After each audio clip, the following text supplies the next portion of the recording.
Nous avons chacun notre propre perception de la réalité. Il suffit parfois de faire un pas de côté pour faire évoluer le regard que nous portons sur nous-mêmes, sur les autres et sur le monde. C'est ce qui m'a conduit à créer le podcast Il y avait une fois. Je suis Sophie et je partage avec vous mes découvertes et mes rencontres pour mieux vous connaître, mieux vous comprendre et questionner votre point de vue. Si ces thématiques vous intéressent, je vous invite à vous abonner sur votre plateforme préférée. Enfants, adolescents et adultes peuvent être confrontés à des intimidations, brimades et persécutions. Comment y faire face ? Comment en sortir ? Pour en parler, j'ai le plaisir de recevoir Saverio Tomasella, psychanalyste, docteur en psychopathologie, chercheur en psychologie et spécialiste de l'hypersensibilité. Il est l'auteur de nombreux ouvrages, dont Plus jamais harcelé, En finir avec la maltraitance entre adolescents, paru aux éditions Vuibert. Il explique les réalités multiformes de ce phénomène de société, ses origines, sa logique, son fonctionnement. À travers cet ouvrage, il propose des méthodes concrètes ainsi que des guides d'entretien pour prévenir et guérir. Bonjour Saverio, je suis ravie de te retrouver dans ce nouveau podcast. Bonjour Sophie, ravi moi aussi. Merci. Alors, pour débuter, quelle est la dynamique destructrice des intimidations, brimades et persécutions ? Alors, comme tu me l'as demandé, on va parler du harcèlement un peu partout, c'est-à-dire pas seulement dans le système scolaire ou autour du système scolaire, notamment sur les réseaux sociaux, mais aussi dans les familles et au travail, partout où il peut exister. Il faut savoir que le harcèlement concerne beaucoup plus de personnes qu'on ne croit, puisque seulement une personne sur deux en parle. Ça veut dire qu'il y a des personnes qui n'osent pas en parler pour des questions de honte et que les phénomènes de harcèlement, d'intimidation, de brimade durent généralement plus d'un an, c'est-à-dire plusieurs mois, voire plus d'un an et peuvent s'étaler sur plusieurs années. Donc ce sont des phénomènes ravageurs. C'est important de voir la progression, de constater la progression et l'ampleur de l'impact de ces violences, que ce soit des intimidations, des brimades, des humiliations. La première chose qui arrive, c'est quand on commence à être harcelé, c'est la surprise. La personne qui est violentée, qui est intimidée ou harcelée, c'est une personne qui ne va pas comprendre ce qui se passe.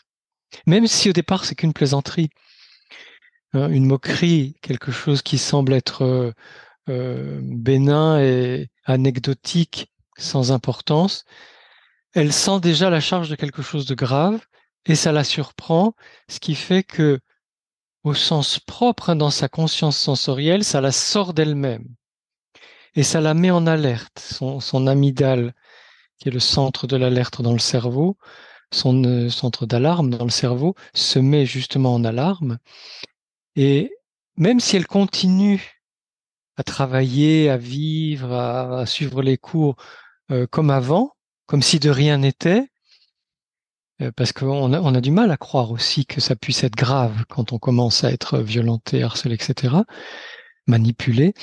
Cette personne, elle va commencer à être dans une espèce de stress, de vigilance, dû à cet état d'alerte. Et puis, quand c'est vraiment du harcèlement, c'est-à-dire quand ça n'est pas ponctuel, que ça va s'installer. D'ailleurs, c'est important de savoir que un des synonymes de harcèlement, c'est la guérilla. Harcèlement, c'est un terme militaire, c'est une stratégie d'épuisement de l'autre, d'usure de l'ennemi. Et un des synonymes, c'est la guérilla. C'est pour ça que les anglo-saxons parlent aussi de bullying, de tyrannie, de tyrannisation. Quand ça s'installe dans le temps, cette surprise, elle aussi, elle va s'installer par un étonnement plus profond qui va devenir de la honte. Pourquoi moi? Qu'est-ce que j'ai fait? Qu'est-ce qui ne va pas? Qu'est-ce que j'ai dit ou qu'est-ce que j'ai fait? Qui je suis? Pourquoi on s'en prend à moi comme ça? Qui sape les bases de la confiance. Alors, on n'a jamais une confiance absolue et infinie en soi.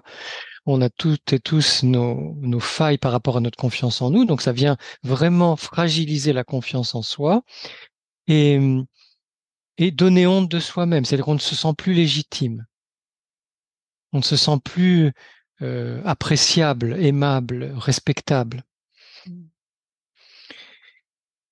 Et très vite, après la honte, va s'installer la peur, c'est-à-dire que cette violence, ce stress qui s'installe, cette violence, elle vient faire peur, c'est-à-dire que aller à l'école, collège ou lycée, aller au travail, retrouver son conjoint le soir à la maison, tout ça, ça fait peur. C'est-à-dire même si on ne le verbalise pas ou qu'on ne le conscientise pas, il y a quelque chose en nous qui se dit, et quelle est la prochaine étape? Qu'est-ce qui va se passer encore? Et comment je vais être violenté?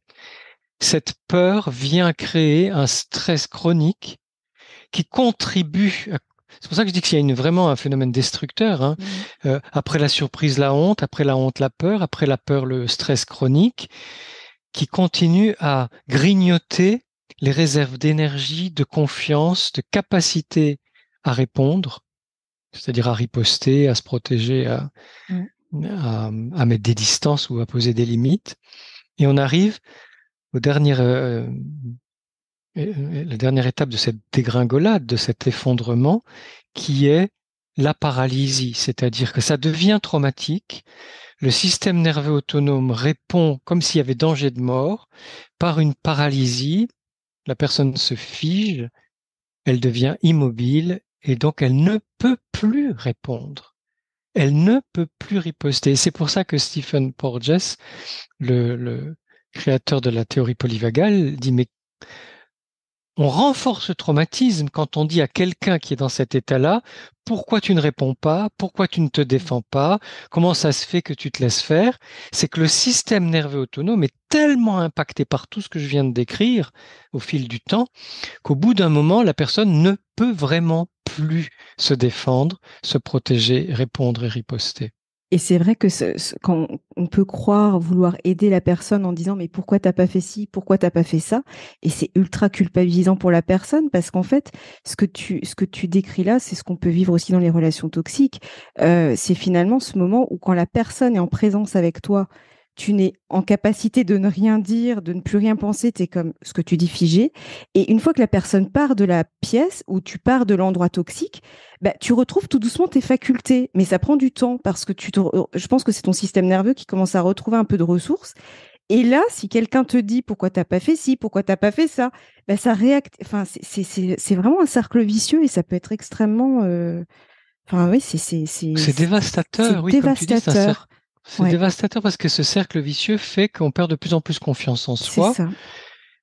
Parce que même soi-même, on peut se dire j'aurais dû lui dire ça, j'aurais dû répondre ça, j'aurais dû partir, j'aurais dû faire quelque chose, j'aurais dû le repousser. Hein, combien de femmes parfois parlent d'hommes qui les violentent dans l'intimité et elles n'arrivent même pas physiquement à repousser parce qu'elles sont sidérées. C'est cet état de sidération quand on est immobilisé, figé, qui fait qu'on ne peut pas répondre et que parfois ce sont des heures après ou quelques jours après, on se dit tiens, j'aurais dû faire ça, et ça ne fait que renforcer la honte, ou la culpabilité de se dire mais pourquoi j'ai pas fait ça, pourquoi j'ai pas réussi à me défendre. Et même quand on en parle, comme tu dis, avec des amis, on sait bien qu'on devrait faire quelque chose, mais on n'y arrive pas. Et c'est là que il y a le risque de suicide parce que ça va déjà déprimer la personne, de se sentir prisonnière. C'est pour ça qu'on parle d'emprise aussi. Hein. Emprise et être prisonnier ou prisonnière, c'est la même chose. Et de se sentir prisonnière de ces violences sans pouvoir y répondre, c'est désespérant au sens propre. Il n'y a plus d'espoir. On imagine, on croit qu'il n'y a plus d'espoir, et ça peut pousser surtout les jeunes, les adolescentes et les adolescents, même parfois malheureusement les enfants, au suicide.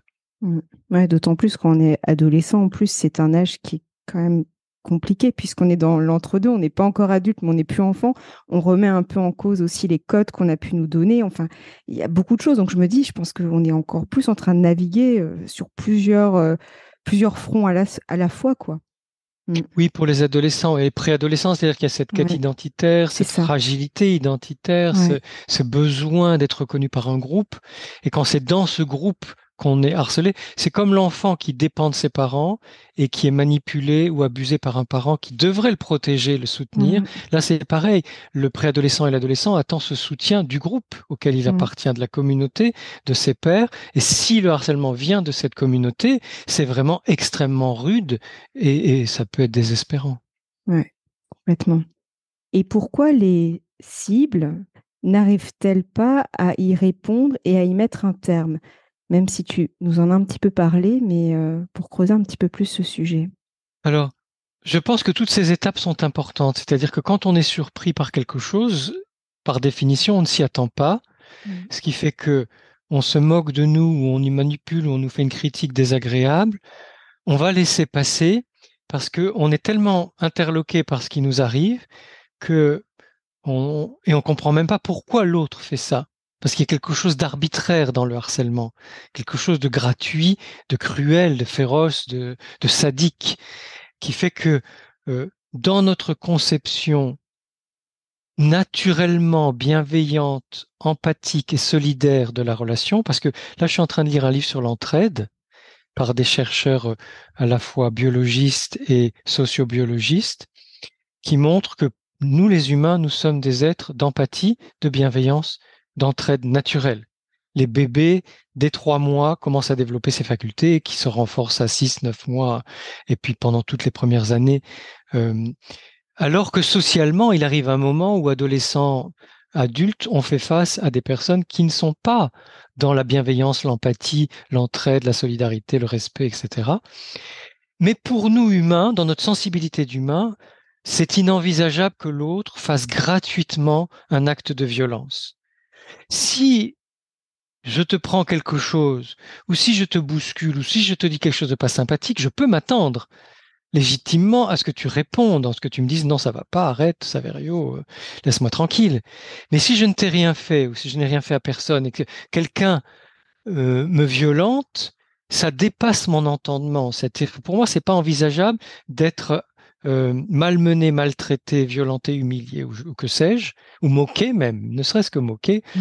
quand on est moqué simplement pour la couleur de ses cheveux, la couleur de sa peau, sa religion, son orientation sexuelle, parfois les taches de rousseur, la voix, la façon de parler, les Mm. intonations, etc. Parfois, peut être moqué pour n'importe quoi. On n'arrive pas à comprendre cette moquerie, ce qui fait qu'au-delà de la surprise, il y a la stupéfaction. Mm. On n'arrive pas à envisager qu'il puisse y avoir cette méchanceté. Et que l'autre nous dise c'est de la plaisanterie, ne t'en fais pas, même si c'est pas le cas. Ou nous-mêmes, pour nous rassurer, on peut se dire ah ben c'est elle plaisante ou il plaisante, ça nous rassure pas tant que ça. Mm. Et en fait, l'impact, il va commencer dès le début du harcèlement. Exactement. Surtout si c'est un harcèlement, comme tu le disais dans les relations toxiques, avec manipulation, avec mensonge, avec tromperie, avec euh, comment dire, défiance, à la fois dans le sens de mettre l'autre au défi, mais Mm. euh, de le provoquer ou de la provoquer. C'est-à-dire que si en plus il y a tous ces éléments de, oui, de la perversion, on va dire, ou de la malveillance en tout cas, euh, on est d'autant plus impacté par tout ce qui se passe, parce qu'on nous dit et ce qu'on nous fait, parce que il y a des harcèlements qui sont simplement du rejet. Mm. On ne veut pas que telle personne parmi un groupe de travail, par exemple, dans l'entreprise, on ne veut pas qu'une personne soit au courant de tel projet, alors qu'elle devrait légitimement être au courant de ce projet. Donc on parle à voix basse, dès qu'elle arrive, on se tait. Mm. C'est pas vraiment visible, mais c'est un harcèlement tout aussi dur. Complètement. Ou quelqu'un qui était légitimement la personne qui aurait dû être choisie pour mener à bien ce projet et qui finalement ne l'est pas parce qu'il y a eu des intrigues avec la direction ou quelqu'un est allé demander à prendre la main sur ce projet, c'est aussi une forme de harcèlement qui peut pousser au désespoir. Donc la difficulté qu'on a à répondre, c'est qu'on n'est finalement jamais en phase avec ce qui se passe, soit parce qu'on est surpris, soit parce que c'est tellement invraisemblable, soit parce qu'on est au stade de l'humiliation et qu'on sait bien que la personne qui nous humilie, qui nous injurie, qui dit des choses méchantes sur nous, finalement, elle ne dit pas la vérité. Mm. Elle ne dit pas quelque chose de vrai sur nous. Elle dit quelque chose qui nous dénigre aux yeux des autres. Mm. Et il y a toujours ce décalage qui fait, mais ça se voit bien que je ne suis pas quelqu'un comme elle dit. Mais pourtant, cette personne-là dit ça de moi devant les autres ou l'a écrit sur les réseaux sociaux, etc. Donc c'est toujours dans ces décalages, dans ce déphasage que plus après, comme je l'ai dit, la sidération qui fait qu'on n'arrive même plus à penser, à bouger, à répondre, qui fait que on est très maladroite et maladroit dans ce qu'on essaye de faire pour arrêter le harcèlement. Et en plus, ce qui me vient là, alors je te le partage un peu, j'allais dire d'une façon brute, mais finalement, ça touche vraiment à son existence, à son essence, tu vois, parce qu'au final, c'est hyper profond. Parce que quelque part, il y a ce que tu ressens, mais tu remets même en doute ce que tu ressens. Enfin, tu vois, par rapport aussi à ce qui se passe Oui, à l'extérieur, c'est hyper. Enfin, il y a beaucoup de nuances, tu vois, dans ce que tu dis. oui. Et ça peut être hyper Et impactant. ça, c'est très important de comprendre que la manipulation, le mensonge, la moquerie, l'humiliation, toute forme de violence, effectivement, attaque notre existence, donc notre sentiment d'exister, qui est le fondement même de notre être au monde, le sentiment d'exister, d'être soi là, vivant à travers ses ressentis, la situation. Je suis là dans cette situation et je l'aperçois à travers mes propres ressentis. Et c'est ça qui soutient mon sentiment d'exister. C'est attaqué d'une façon ou d'une autre, de la même, on pourrait donner l'exemple de quand on commence à se défendre contre une personne malveillante, surtout si elle est raffinée dans sa malveillance et qu'on lui dit, bah vraiment, je comprends pas pourquoi tu m'en veux tant ou pourquoi tu dis des choses désagréables sur moi, cette personne va nous traiter de parano Mm. ou Exactement. d'hystérique ou Oui. de quelque chose de pas très sympathique, de Mm. dramatiser, dire ces choses-là. Euh, et ça ne fait que nous abîmer, ça ne fait que dé, euh, nous rendre impuissantes et impuissants justement par rapport à nos ressentis. Si ce que je ressens et que j'exprime pour me défendre est invalidé C'est ça. par Ouais. l'autre, Ouais. alors je ne peux même plus m'appuyer sur ce que je ressens pour dire non, ça suffit, arrête d'abuser voilà, d'être intrusive ou de ne pas me respecter ou d'être à ce point critique parce que ça n'est pas justifié. On n'arrive même plus.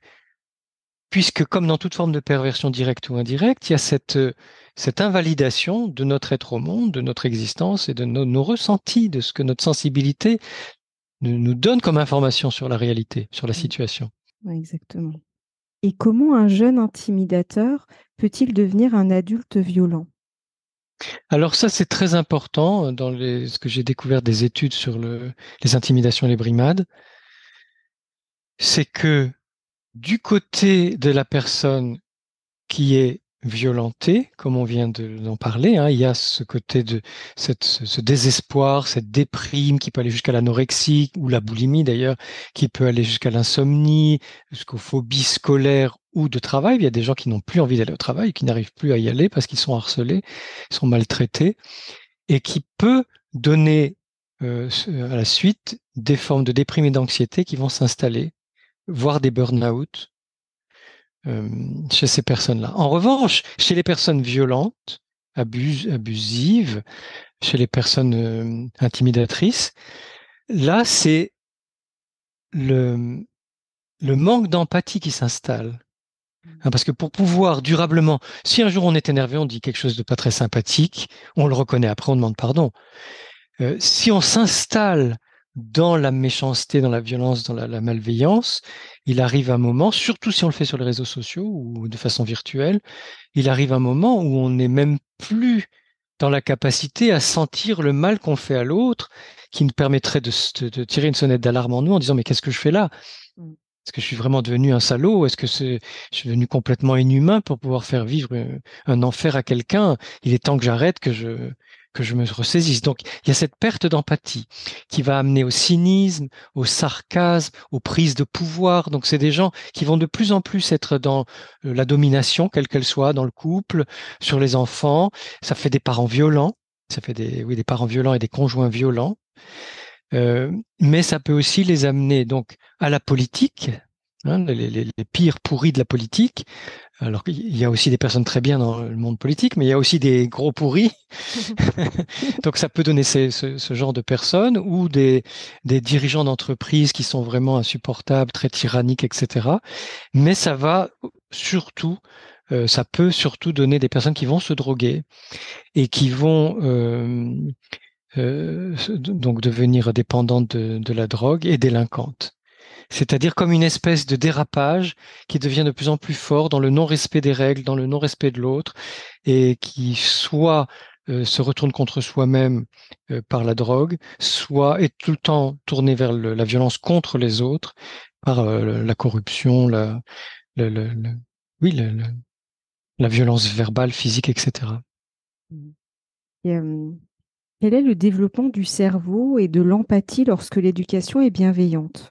Alors ça aussi, c'est quelque chose de très important parce qu'on s'est rendu compte, et ce sont des études récentes, on s'est rendu compte que chez les enfants et les adolescents qui deviennent des intimidatrices et des intimidateurs, il y a un manque.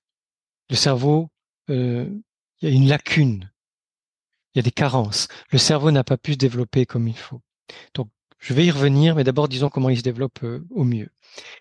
Le cerveau de l'enfant se développe au mieux quand on laisse à l'enfant le temps de faire ses propres découvertes. Ses propres découvertes. Je te vois sourire parce que c'est important de respecter le rythme de l'enfant et de l'enfant en nous d'ailleurs. Découvrir le monde à travers ses mains, son toucher, son regard, ses oreilles, son goût, son nez, son odorat, la présence auprès de l'enfant. C'est-à-dire des parents qui peuvent être très gentils, mais qui sont tout le temps au travail, avoir des amis, faire des courses, sortir, c'est très bien pour eux. Mais l'enfant, lui, il a vraiment besoin de présence au quotidien, de temps avec lui. Et c'est dans cette présence, on en a parlé, on a fait un épisode sur la corégulation, c'est dans cette présence que la corégulation entre l'enfant et le parent va avoir lieu, que l'enfant va pouvoir développer le calme, la sérénité, la détente, quoi.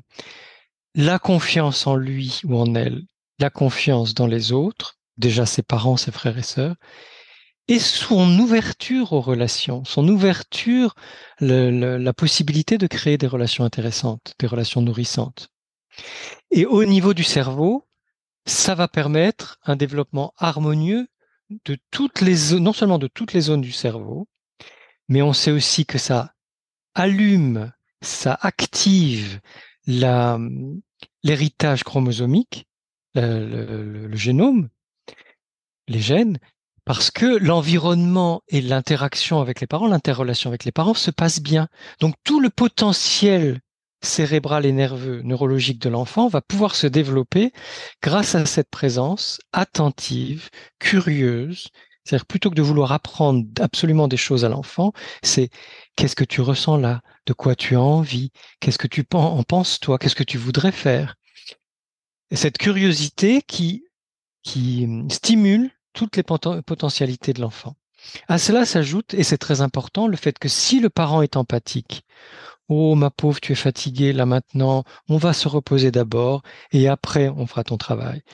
Je sens que tu as beaucoup besoin de bouger. Est-ce que tu veux qu'on joue un peu ensemble, qu'on aille se promener?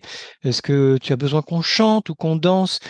D'être dans cette empathie fine de l'observation de l'enfant qui fait qu'on s'ajuste à ses besoins. C'est ça.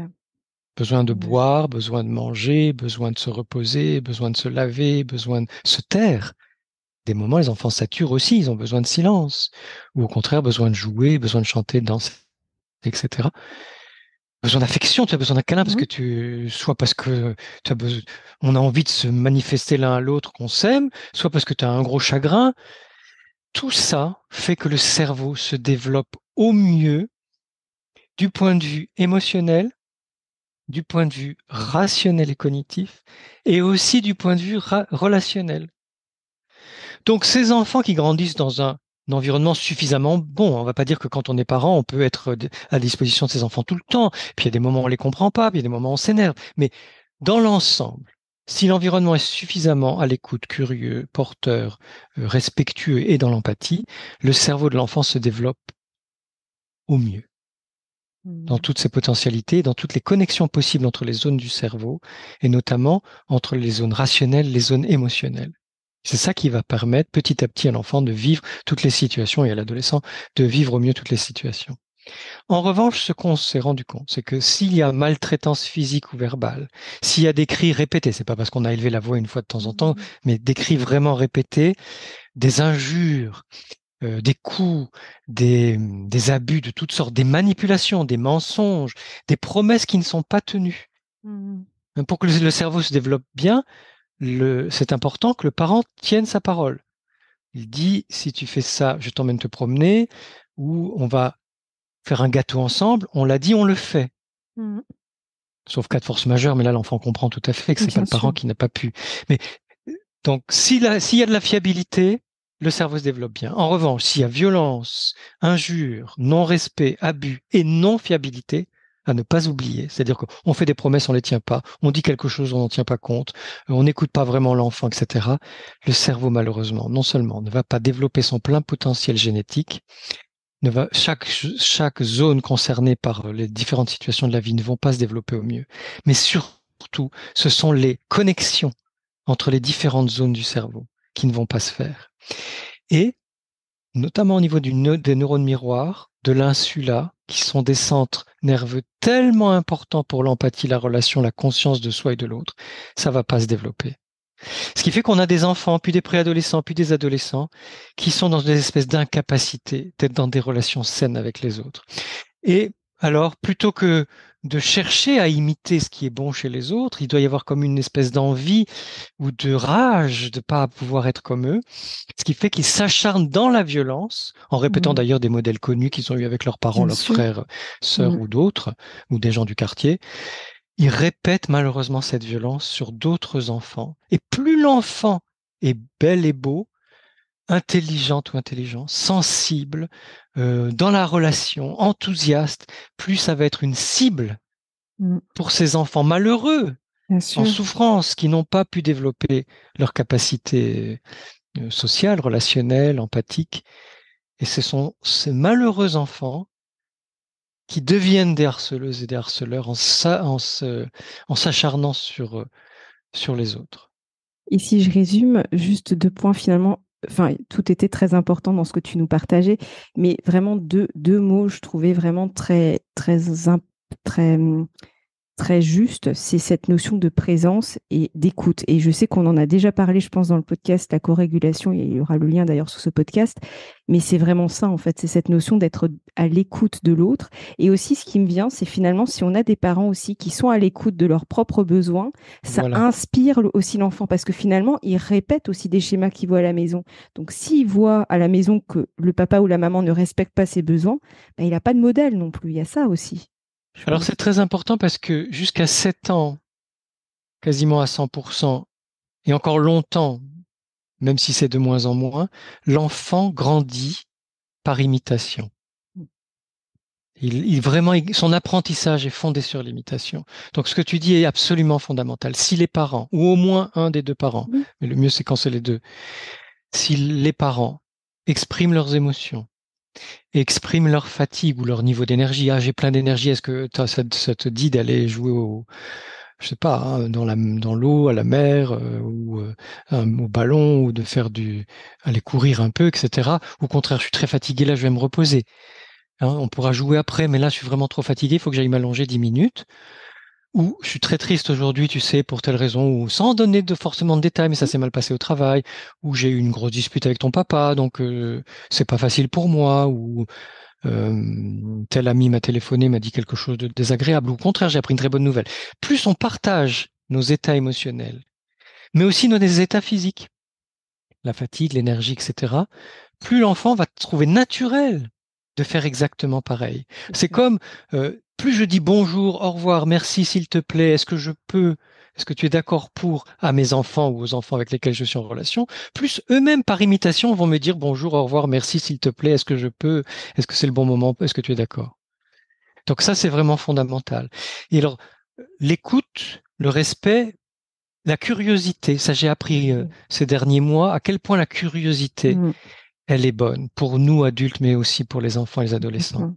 Ouais. Et pour toi, comment tu vois les choses et que ce soit pour une histoire qu'on invente ensemble ou pour une situation de vie ou pour une expérience agréable ou désagréable, et pour toi, comment ça s'est passé? Mm. Et la fiabilité, parce que comme je le disais, Ouais. comme on en a parlé dans l'épisode sur la corégulation, safe en anglais, plus je lis et plus j'écoute des anglo-saxons, plus je me rends compte que safe en anglais, c'est la fiabilité. Mm. Parce que il y a des grands pervers, des grands paranoïaques et des grands psychopathes qui vont vous parler de sécurité. Mm. Il y a qu'à voir American Beauty, c'est un film Mm. magnifique. Le voisin militaire, c'est qu'un grand paranoïaque qui ne laisse pas vivre son fils, il est à fond dans la sécurité à 100%. Mm. Mais pas de fiabilité, Pas pas de du tout. relation, pas de Ouais. confiance. Ce qui compte, c'est vraiment de pouvoir sentir je suis fiable pour moi-même, je suis fiable pour les autres, et je cherche dans mes relations des personnes qui sont fiables avec moi. À ce moment-là, il y a vraiment du lien, il y a vraiment de la corrégulation, il y a vraiment de la co-créativité de belles relations humaines. Mm. Et le cerveau se développe au mieux. En C'est ça plus, qui est c'est magnifique. En ça qui plus, le est. cerveau se Ouais. développe au mieux. Ouais. Qu'en est-il du consentement et de son apprentissage? Sophie, ça me semble vraiment être la question clé de toutes les formes de manipulation, de harcèlement, d'intimidation, de brimade, d'humiliation, de tyrannisation, de toutes les, finalement, de toutes les grandes difficultés qui existent entre les humains. C'est vraiment comment se fait-il que certaines personnes croient qu'elles peuvent se dispenser de tenir compte du consentement de l'autre. Mm. C'est vraiment central, ce qui fait que pour moi, c'est la clé de la prévention. Et Mm. c'est la clé de la prévention dès l'école primaire. Je reviendrai après en parlant des cours d'empathie. Dès l'école primaire, mais jusque, je sais pas, dans les entreprises, dans les médiations familiales ou conjugales, il faudrait qu'il y ait tout le temps d'abord cette question du consentement. Est-ce que vous êtes sûr qu'entre vous deux, alors quel que soit le type de relation, Mm. est-ce que vous êtes sûr qu'entre vous deux, il y a tout le temps, systématiquement, sans exception, respect du consentement de l'autre? Parce que s'il n'y a pas respect du consentement de l'autre, on est dans des biais impossibles et il va y avoir des dérapages. Alors parfois c'est pas volontaire, euh, parfois c'est parce qu'on a tendance à contrôler tout dans sa propre vie, donc on contrôle les autres. Parfois c'est parce qu'on est Mm. anxieuse ou anxieux, on est perfectionniste. Parfois c'est parce que on est très centré sur soi et on oublie l'autre. Il y a toutes sortes de situations qui font qu'on n'est pas à l'écoute du consentement, sans méchanceté et sans malveillance. Mais il y a aussi tellement de situations où c'est de la méchanceté, de la malveillance et de l'irrespect caractérisé d'une forme de domination où je ne vais pas tenir compte de ce que veut l'autre, de là où il en est, où elle en est, de quel est son ressenti dans la situation, quel est son besoin. Et si cette personne est d'accord pour accéder à ma demande ou pas. Donc, je pense que ce serait un peu. Alors, pour les parents, leur rappeler qu'on ne force pas un enfant à faire la bise. Mm. Un enfant qui veut pas faire la bise, même à une personne de la famille, n'est pas obligé de faire la bise, quel que soit son âge. Il peut faire coucou de loin. Mm. Il y a des enfants devenant préadolescents et adolescents, ils veulent pas non plus du rapprochement de la bise. Eh ben, tu peux serrer la main. Tu dis, moi, je serre la main. Et puis après, peut-être quand ils deviendront adultes, ils seront de nouveau capables de faire la bise. Ou alors simplement dire, non, moi, ces rapprochements-là, je ne me sens pas. Et on fait coucou de loin ou un signe, on dit bonjour. L'essentiel, c'est de saluer le regard, le mot de salut, la présence, et puis voilà. Donc, ne pas forcer un enfant à faire la bise. Un enfant qui veut pas venir sur nos genoux, on le force pas à venir sur nos genoux. D'ailleurs, le plus souvent, à part pour les bébés, c'est l'enfant qui demande, qui vient chercher le câlin, qui vient se mettre sur les genoux, qui vient se rapprocher. Et à ce moment-là, on l'accueille avec toute son affection, son amour, sa tendresse. Un enfant qui n'a pas faim, on ne doit pas le forcer à manger. On ne connaît pas dans l'histoire de toutes les pédiatries sur tous les continents d'enfants qui se soient laissés mourir de faim. Un enfant peut passer 3 jours sans manger, même tout petit.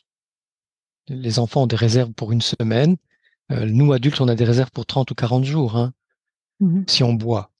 Donc un enfant peut vraiment passer 2, 3, 4 jours sans manger, c'est pas un problème. Et souvent, il reprend l'alimentation beaucoup plus tôt, sauf s'il a une maladie grave, évidemment. Et puis à ce moment-là, c'est le signe que c'est important d'aller voir le médecin. Donc ne pas forcer un enfant à manger. Surtout si c'est... Moi, j'avais un frère qui n'aimait pas les légumes et l'autre qui n'aimait pas la viande. Et j'ai vu mes parents s'acharner sur l'un pour qu'il mange de la viande et sur l'autre pour qu'il mange des légumes.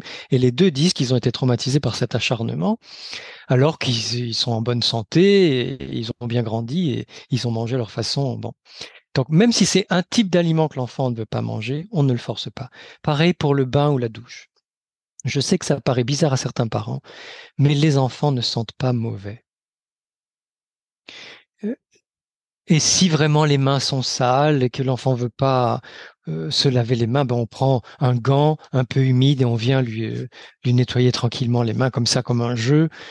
Et puis l'enfant, au bout d'un moment, il aura envie de jouer dans le bain ou sous la douche et il ira. Mais c'est pas parce que nous, adultes, nous prenons une douche par jour ou 2 douches par jour, ça dépend des adultes, qu'il faut que les enfants fassent pareil que nous. Parce que nous, adultes, nous avons vraiment une sueur qui a une odeur beaucoup plus forte. Les enfants n'ont pas du tout ce genre d'odeur. Et puis nous avons cette habitude ou ce besoin de nous sentir propres tous les jours. Les enfants sont pas du tout dans le même type de besoin. Donc respecter leur corps à tous les niveaux. Et plus tard, ce qui serait bien, c'est qu'au collège et au lycée, et même à l'université, il y ait des débats sur le consentement pour que les filles et les garçons puissent se comprendre, se connaître, pas seulement pour le flirt, l'approche, la sexualité, la relation amoureuse, mais aussi dans l'amitié. Il y a des choses qu'on n'a pas à imposer à ses amis. C'est pas parce qu'on a choisi d'aller en vacances à tel endroit qu'on doit leur imposer d'aller en vacances à tel endroit. Comment on peut négocier ensemble? Et toi, tu aurais envie d'aller où? Ou pour une sortie. Alors l'alcool, c'est très important. Il y a des jeunes qui ont envie de s'amuser avec leurs copains et copines, quel que soit leur âge, sans boire d'alcool. Et alors, laissons-les faire la fête sans boire d'alcool. Il y a des jeunes qui n'ont pas envie de se droguer. Donc le consentement, il est vraiment important. Puis il y a aussi des jeux dangereux dans les cours de récréation. Si je dis non à mes camarades qui veulent me forcer à faire ce jeu dangereux, je dois être écouté et respecté. Je jouerai à autre chose avec elles et avec eux. C'est pas tout noir, tout blanc. Si tu joues pas à ce jeu-là, tu seras plus jamais dans notre groupe. Le consentement, il doit être écouté tout le temps, tout le temps, tout le temps. Et y compris, c'est très important aussi, avec les médecins, les infirmiers, les infirmières, que ce soit à l'hôpital, dans les cliniques ou en pratique privée. Et si un patient ou une patiente n'est pas prête à subir tel type d'examen, si c'est pas le moment ou si de toute façon elle n'a pas envie, on ne doit pas forcer une personne humaine à subir un examen qu'elle ne consent pas ou un traitement qu'elle ne consent pas ou qu'il ne consent pas. Mais ça me fait rebondir sur un point. Je me dis finalement, si tu regardes, j'allais dire il faut, entre guillemets, il faut poser ses limites. Et poser ses limites a deux manières d'être vues. C'est poser ses limites vis-à-vis de soi pour dire non, là je ne veux pas que tu rentres dans mon territoire, on va dire dans mon espace vital. Mais si tu regardes, c'est aussi ne pas être intrusif dans l'espace vital de l'autre. Parce que très souvent, les gens en fait qui sont intrusifs, c'est parce qu'eux-mêmes ont des difficultés à poser leurs propres limites en fait. Et ça, j'ai déjà remarqué que plus tu apprends à poser tes limites vis-à-vis de toi, ton espace, plus finalement tu respectes l'espace de l'autre. Oui, ça c'est très important parce que justement dans ce non-respect du consentement, il y a l'intrusion. Ouais. Il y a l'intrusion et le fait que nous sommes parfois des êtres fusionnels. Oui. Alors la fusion, ça peut être très bien dans la relation amoureuse ou dans le grand amour qu'on peut avoir avec des enfants tout petits, parce que c'est vrai que c'est une relation extrêmement forte. Donc la fusion n'est pas à rejeter en bloc. Mais il y a des moments pour la fusion et de rares types de relations qui s'y prêtent, et tout le reste des moments et tout le reste des relations ne se prêtent pas à la fusion. C'est-à-dire que même si on n'a aucune volonté d'intrusion, le fait d'être trop proche de quelqu'un, c'est à la fois ne pas respecter ses propres limites et les limites de l'autre. Donc tu as raison. Je pense que l'éveil au consentement, parce que je pense que c'est vraiment un éveil au consentement depuis la maternelle ou peut-être même la crèche jusqu'aux soins palliatifs ou aux derniers jours et dernières heures de sa vie. Le respect du consentement, c'est aussi le respect des limites. Le respect de mes propres frontières et des frontières de l'autre. Et plus je suis sensible à mon consentement, plus je vais respecter le consentement de l'autre, plus je suis sensible à mes propres limites et capable de poser mes limites, plus je vais être capable de respecter l'autre quand il pose ses limites, ou même de lui demander de le faire. Quand Totalement. c'est quelqu'un qui ne sait pas poser ses limites en lui disant, est-ce que c'est bon pour toi? Est-ce que je t'en demande trop? Est-ce que c'est le bon moment? Est-ce que, voilà. Ça met beaucoup Mm. de grâce dans les relations, Mm. beaucoup de délicatesse, beaucoup de finesse, et finalement beaucoup de joie et de bonheur. Le Ouais. respect des limites et du consentement et des besoins de l'autre. Mm. C'est vraiment un chemin de joie, je pense, un chemin de joie et de créativité relationnelle très, très heureuse. Complètement. Et quelles sont les solutions possibles pour sortir de ces situations? Alors, quand c'est dans le couple ou la famille, très vite, si on sent qu'il y a du harcèlement ou des intimidations, des brimades et que malgré tout ce qu'on a pu faire, ça ne change pas, très vite c'est important de faire appel à un médiateur familial ou conjugal, donc d'essayer une médiation. Si ça ne suffit pas, ou si on sent que vraiment il y a des problèmes de fond qui sont graves, il y a des familles très traumatisées, une thérapie familiale ou une thérapie de couple. Et souvent, les thérapies systémiques, elles ne sont pas longues, hein. Il va y avoir entre 3, 6, 10 séances, 12 séances, mais très vite, les thérapeutes de couple, les thérapeutes familiales, les thérapeutes de la famille sont capables de désamorcer les dysfonctionnements et de rétablir des fonctionnements beaucoup plus favorables dans un couple ou dans une famille. Donc il y a ça.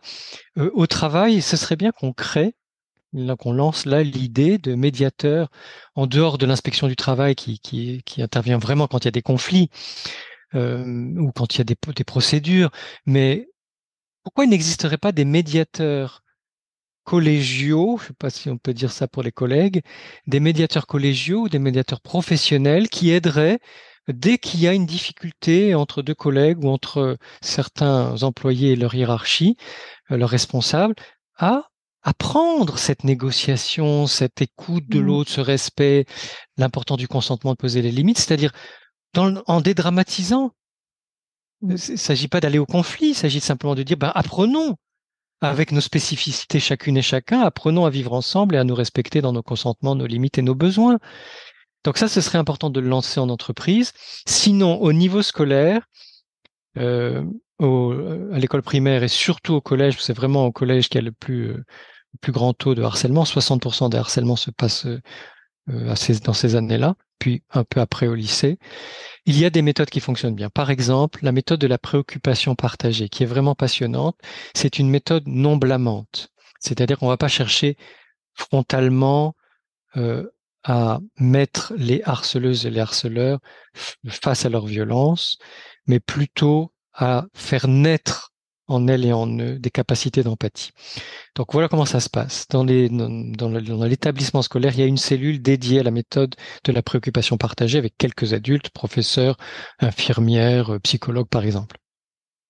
Dès qu'une situation de harcèlement est repérée, un adulte de cette cellule va recevoir très longtemps l'enfant ou l'adolescent harcelé pour que cet enfant ou cet adolescent ou adolescente puisse raconter tout ce qui se passe, donner les noms des personnes qui sont malveillantes ou qui sont violentes, et exprimer ses émotions par rapport à ce qui se passe, et peut-être déjà des possibilités de riposter. En tout cas, la question est posée. Comment vous pourriez faire pour vous protéger ou pour leur répondre ou pour leur dire ça suffit? Le temps nécessaire, donc c'est un entretien qui peut durer très longtemps. Juste après, une autre personne, et c'est important que ce soit un autre adulte de la cellule, va recevoir pour des entretiens extrêmement brefs de 2 ou 3 minutes les intimidatrices et intimidateurs et quelques témoins. Et là, ça va être toujours le même processus, la même démarche. Je suis très inquiète, je suis très préoccupée par ce qui arrive à Mohamed ou à Micheline. Est-ce que vous avez remarqué quelque chose? Certains vont dire oui, ah oui, c'est vrai, parfois on se moque d'elle ou de lui. Alors faites très attention à ce qui se passe pour Mohamed ou Micheline, parce que vraiment je suis très préoccupé pour elle ou pour lui. Et on se revoit dans quelques jours, vous me direz ce qui se passe. Si ils nient complètement, on leur dit alors faites très attention, parce que vraiment je suis très préoccupé pour elle ou pour lui, essayez de voir ce qui lui arrive, et on se revoit dans quelques jours. Quelques jours après, on revoit la personne qui a vu l'enfant ou l'adolescent harcelé revoit l'enfant ou l'adolescent harcelé, et la personne qui a reçu les autres reçoit exactement les mêmes. Leur dit alors vous avez pu remarquer et qu'est-ce qu'on pourrait faire? Alors toujours avec des minimisations ou des banalisations de la part de ceux qui sont les plus violents, mais néanmoins ça change déjà quelque chose. Ah oui c'est vrai parfois on n'est pas très sympa avec elle ou avec lui. Qu'est-ce que vous pourriez faire pour arranger la situation? Est-ce que vous pourriez me donner des idées que vous pourriez mettre en œuvre pour l'aider? L'adulte accueille toutes les idées sans les juger. À la fin dit, toujours des entretiens très brefs, alors mettez en œuvre vos idées et on se revoit dans quelques jours ou la semaine prochaine. Cette méthode-là, généralement en 3 semaines à 1 mois, règle le problème du harcèlement dans 85% des cas, ce qui est énorme. Les 15% restants, au bout d'1 mois, 1 mois et demi, le temps que la cellule juge nécessaire pour chaque type de harcèlement, si vraiment on n'arrive pas à trouver de solution, à ce moment-là, on saisit la direction d'établissement en disant voilà, tel et tel élève violente tel autre élève, nous avons essayé de mettre en place notre approche non blâmante, une approche bienveillante, ça n'a pas marché, donc à vous de prendre le relais, et là, il va y avoir des heures de colle, et peut-être un conseil de discipline, et si nécessaire, une expulsion. C'est une méthode qui est vraiment très humanisante, parce qu'elle fait naître de l'empathie chez les jeunes, et il parle de phénomène de conversion, c'est-à-dire qu'il y en a certains parmi les témoins ou les intimidatrices et intimidateurs qui vont changer complètement de comportement et se mettre à protéger l'enfant ou l'adolescent qui était harcelé, soit pour l'aider pour les devoirs, soit carrément dans la cour, les vestiaires ou les couloirs en disant non, tu n'y touches pas ou tu la laisses tranquille, tu le laisses tranquille. Donc c'est vraiment beau de voir à quel point on peut faire naître la compassion, l'empathie, la bienveillance chez les jeunes. Et ce serait des adultes, ce serait pareil. On pourrait mettre ça en place, cette méthode-là aussi dans les entreprises. Ouais, c'est ce que je me disais, quand je t'entendais. Ouais. Ben oui, parce que c'est vraiment valable pour tout le monde. Donc la méthode de la préoccupation partagée pourrait être avantageusement mise en place dans les administrations, les institutions, les entreprises. Après, on s'est rendu compte aussi dans les pays anglo-saxons et en Israël que la somatic experiencing, qui est spécialement utilisée pour soigner les traumatismes, les personnes traumatisées, est aussi très efficace pour aider les personnes violentées et les personnes violentes, les personnes agressées, leurs agresseurs et agresseuses, ou agresseurs. Pas dans les mêmes séances, parce que là, il s'agit plus de thérapie, et pas avec les mêmes thérapeutes, mais cette méthode peut vraiment aider autant la personne violentée que la personne violente, parce qu'elle permet d'accueillir, de mieux comprendre et de mieux vivre chacune de ces émotions, notamment les émotions les plus présentes dans le harcèlement, qui sont la peur, la honte et la colère. Et puis en plus, le fait de libérer finalement cette charge émotionnelle t'évite finalement, à un moment donné, de reproduire toujours les mêmes schémas. Parce que si tu regardes, on ne fait que refaire. Et effectivement, plus tu libères, plus tu crées de nouvelles possibilités, en fait. Exactement. Ça nous rend créatifs et créatifs. Ouais. Cette libération émotionnelle nous rend créatifs et créatifs. Ouais. Et je rebondirais juste sur l'aspect entreprise, parce que c'est vrai que là, ça touche exactement à mon projet, donc c'est pour ça que je te le partage. Mais tu vois, je suis formée à la médiation et c'est vrai que moi, mon ambition, c'est vraiment ça. C'est de vouloir transmettre aux entreprises les outils du médiateur pour qu'ils puissent l'utiliser, mais aussi agrémenté de ma propre expérience, on va dire, où je me rends compte finalement, si tu veux faire évoluer aussi tes relations avec les autres, il faut revoir son propre positionnement. Ah, ça ne se fait pas du jour au lendemain. J'ai pas dit qu'il y avait une baguette magique. Ça demande déjà une certaine curiosité. Là, pour le coup, ça demande de se remettre en question. Mais je me suis quand même rendu compte qu'au fur et à mesure que tu revois ton positionnement, en fait, comme par magie, le positionnement de l'autre change. Alors que souvent, on voudrait changer l'autre dans une relation, dire c'est à cause de lui que je suis. Enfin, voilà. Et donc, s'il fait ça, je me sentirais mieux. Je caricature, je fais vraiment quelque chose de très, très simple. Et en fait, si tu regardes souvent en revoyant ta posture, finalement, l'autre, soit soit la relation s'arrête, soit la relation évolue, peu importe, mais il se passe quelque chose. Et c'est ça ce qui est génial, ça veut dire qu'on a aussi du pouvoir, entre guillemets pouvoir, et je mets des guillemets, c'est pas la notion de tout pouvoir, c'est juste cette notion où quelque part on peut reprendre la main en fait et se sortir aussi de situations, finalement redevenir acteur. Moi, c'est ce qui me plaisait dans la médiation justement, c'était cette notion de redevenir acteur de la situation et de ne plus en être uniquement spectateur. Parce que parfois, comme tu le dis, on est dépassé et c'est normal normal, c'est humain. Là, il n'y a pas de jugement ou quoi que ce soit, mais parfois, c'est bien quand on a de nouveau de l'espace de se dire, bah là, je vais reprendre le lead, entre guillemets. Quand je dis lead de nouveau, c'est entre guillemets, mais pour reprendre un petit peu la main sur le cours des choses pour ce qui me concerne moi. Tout à fait, c'est très juste, c'est très très juste. Et c'est vrai que plus nous nous transformons nous, et plus nous transformons aussi l'expression de nos ressentis, de notre pensée et notre positionnement dans la relation, plus ça fait évoluer la relation d'une façon ou d'une autre. Ouais. Donc, mais ça, c'est d'une façon plus générique, parce qu'effectivement, on est au-delà des brimades, etc. On est vraiment sur la Oui, mais relation c'est telle quelle. lié. C'est lié parce que dans le traitement de tout ce qui est brimade, intimidation, humiliation, harcèlement, abus, manipulation, etc., c'est de la relation. Mm. Donc, plus on comprend la relation, la co-régulation et la co-création dans la relation, grâce à ce que tu viens de raconter, d'expliquer là, plus on va aider les personnes à sortir de ces relations malsaines et de ces situations de violence et de souffrance. Totalement. Mm. Et quel serait ton mot de la fin pour clôturer notre échange? De vraiment être comme nous l'avons été aujourd'hui, à la fois dans l'écoute, la souplesse, la flexibilité, la fluidité, l'ouverture, mais l'espoir aussi. Je veux dire, et l'espoir aussi. C'est-à-dire que, certes, on peut constater que le harcèlement fait partie des